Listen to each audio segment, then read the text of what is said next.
Shortly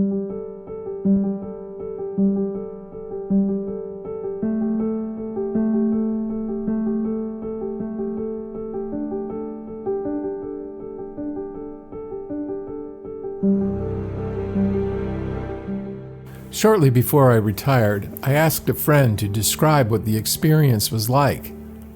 "It's like death," he said. "It goes on and on." He was joking, but I was unnerved by his reply. Something in my bones told me that he was right. For obvious reasons, the primary metaphor of retirement is rest. But rest is also a euphemism for death. The truth is that we experience many kinds of death throughout our lives. Every new stage of life lays to rest the one that preceded it until we reach the final stage and eventually lay aside physical life itself. Every major life event, especially the happy ones, is often attended by a measure of sadness or a sense of loss. The graduate realizes that the years of preparation and childhood are over and it's time to look for a job. The bliss of the newly wedded couple is unsettled when they feel the chafing tug of their lost freedom. New parents feel the awful weight of responsibility for the life that has suddenly been thrust into their hands. And they must yield that burden up with tears when the time comes for the child to leave home as an adult. Knowing that this is part of the natural order does not make it any easier to accept. Change is disorienting. Those changes associated with aging are also disquieting because they usually involve the laying aside of tasks and identities that we've carried with us for decades, perhaps most of our lives. How are we to think about ourselves now that we are no longer what we once were? The answer, of course, is that we are not what we do, or perhaps it would be better to say that we are more than what we do. This truth is hard to accept. One of the questions people ask when they meet for the first time is, "What do you do?" We define ourselves by the tasks and jobs that occupy our time, but that is not what we are. It does not help matters that the church tends to do the same. In sacred spaces, as in secular ones, we assign significance based on role, task, and return on investment. Those who perform and produce have value. But what happens when our capacity to produce begins to diminish? What value do we have then? According to 1 Corinthians 12:22, those parts of the body that seem to be weaker are indispensable to the church.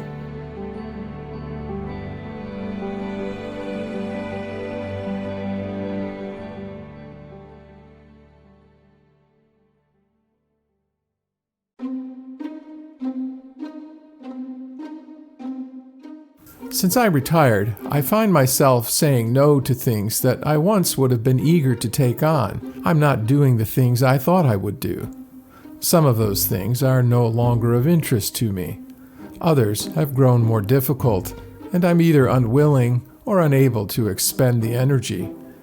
It is unnerving. I find that I am disappointed with myself for the things that I no longer want to do, and disappointed with God for the things that He has not permitted me to do. Part of the work of aging is letting go. We must let go of aspects of our former identities, familiar tasks that we once enjoyed, along with the friends and colleagues that go with them. There is relief, but it is a relief tempered with a measure of sorrow. To grow old is to lose our acquaintances and lifelong friends to distance, illness, and death, Stanley Hauerwas and Laura Yorty remind us. They go on to say, as our friends move away or die, we lose the confirmation of our own life stories and identities. We are not even sure as we grow old that we are still the same people we were. Perhaps we are not, but the change does not necessarily mean that we are less than we once were. We may do less, but we have not lost value, at least to God, because of the difference.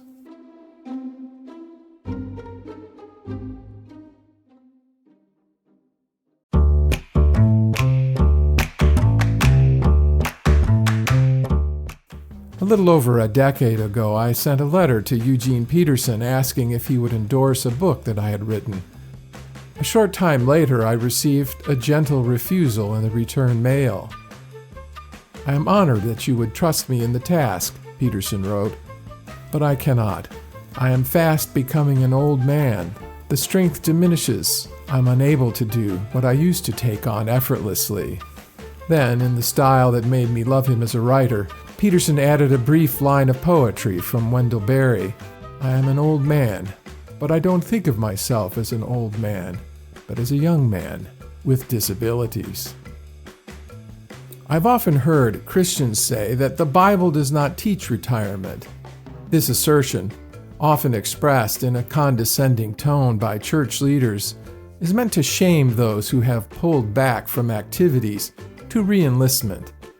Or it is a form of virtue signaling by those who have reached retirement age, meant to highlight the fact that they have not slowed down like others they know.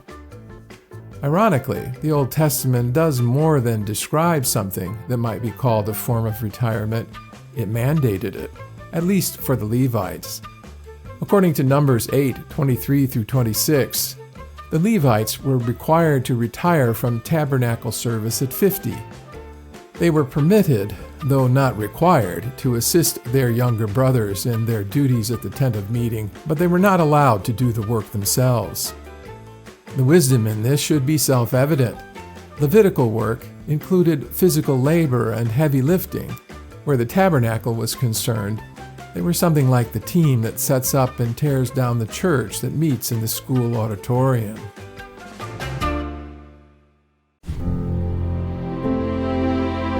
A secular form of the non-retirement myth often appears in television commercials, usually for companies that trade in financial planning. We see a montage of scenes that involve a stylish and attractive, smiling couple in their 60s that shows how fit and active they are. They gaze happily in each other's eyes as a tropical sun sinks below the horizon just off their yacht, or their hotel balcony, or the dinner table where they clink their wine glasses together in mutual self-congratulation. The message is clear. Age brings no diminishment of power for those who take charge of their life and use the services of this financial company. We only get better looking, wealthier, and busier in the things we love to do. Perhaps this is true for some, but it is not the case for most.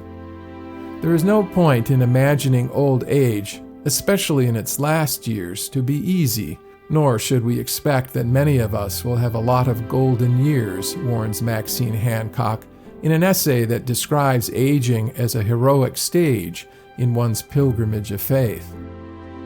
From what I have observed, she goes on to say, what lies ahead is more like a rock climbing expedition, straight up a rock face, and then a slipping and sliding down through the shale on the other side to the place of our crossing over.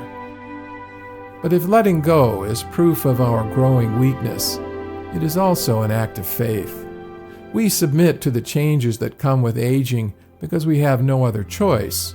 We are unable to exercise the degree of control over our lives and our energies that the detractors of retirement or the marketers would like us to think. Yet even as things that were once precious slip from our grasp, we ourselves are held fast. I am the resurrection and the life. The one who believes in me will live, even though he die. And whoever lives by believing in me will never die, Jesus promised. For the Christian, what may feel like a swift descent into the valley of shadow turns out only to be a momentary point of departure for a different location. One where we will find brighter fields and better service.